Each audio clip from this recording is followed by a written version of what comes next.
Good morning and welcome. Today is Wednesday of the fourth week of Easter. And so I have my cup of Inca here beside me.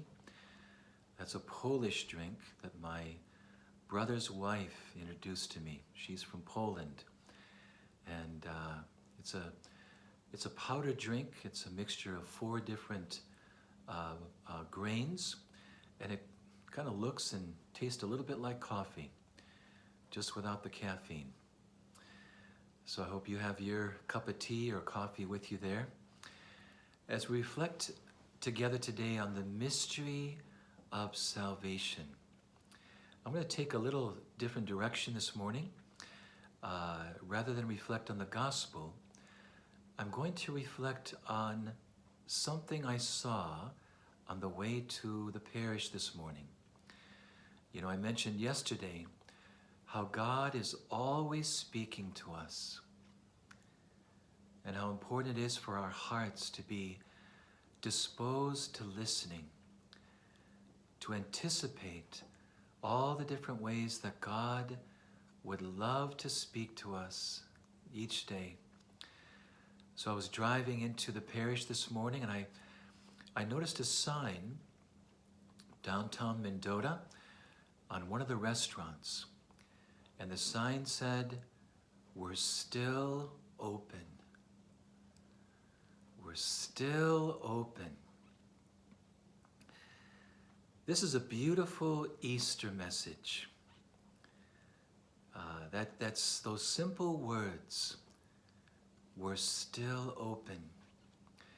You know, as many stores and businesses have had to close down, there are some that have been able to find a way to stay open. But I want to apply this to our Christian life.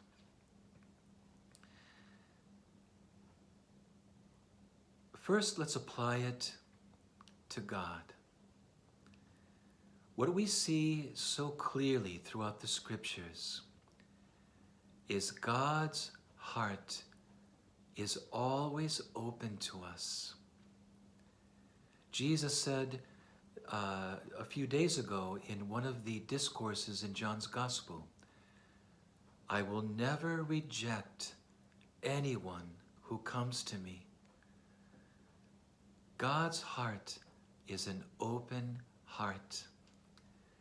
And on the cross, we see it even more powerfully expressed, that regardless of all that the world hurled at Jesus and the forces of darkness, all the evil arrayed against him, what do we see when we look upon a crucifix, like the one behind me in this picture? What do we see? We see a heart, a victorious heart, that did not close when it was rejected, when it was betrayed, when it was abandoned, when it was mocked and hated, when every kind of evil was set against it. The heart of Jesus, a victorious heart, continued to stay open, to love until the last breath and the last drop of blood. Let's apply it now to ourselves in light of the Easter mysteries that we are celebrating in this Easter season. Why did Jesus come into this world? To set the captives free. And some of the Jews in the crowds that were listening to his teaching, they said to him, "What do you mean, set us free?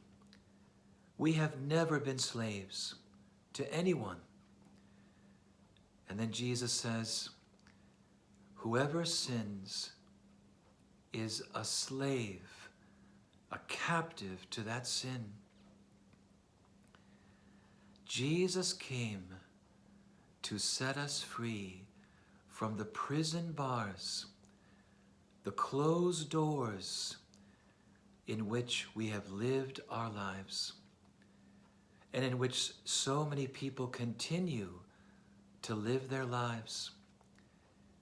And even after the Lord has helped us to open our heart, we know that we can always close the door of our heart again.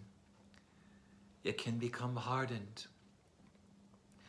And so Jesus came to set us free from whatever closes the doors of our hearts. Kind of like Lazarus when he called forth Lazarus from the tomb, "Come out." And Lazarus came out. This is why we need Jesus so much. This is why we need the redemption he brings, the mercy that he offers. And no matter what we bring, his heart is always wide open to receive us and to take care of whatever we bring. So we bring him any selfishness that keeps us closed in on ourselves, any pride that makes us self-centered. We bring him any anger, bitterness, resentment, those different kinds of fear that makes us put up walls and barriers of self-protection. He takes away jealousy and envy that makes us look at others not in a charitable way. Judgment, criticism, prejudice, hatred, violence, vengeance.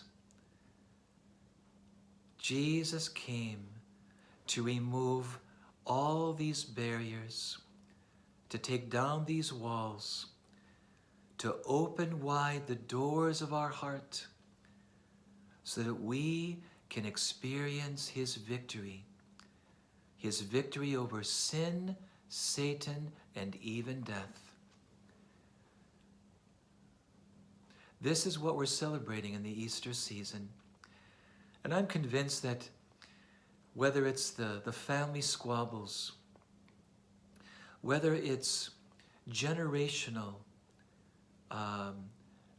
hatred and bitterness and anger, or whether it's countries and nations that continue to have these outbursts and these wars that continue to divide, that Jesus, if we opened the doors to Jesus,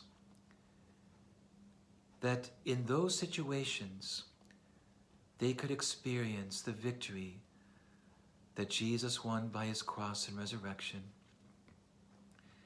beating their swords into plowshares, spears into pruning hooks. The lion will lie down with the lamb, the bear with the kid. All these prophecies will come true, but Jesus is the only one who can bring that about. And so let us turn to the Lord today. Let us welcome him anew into our hearts, because he is the one that will help us to keep our heart wide open, as he did with his heart upon the cross. God bless your day. I'll see you tomorrow.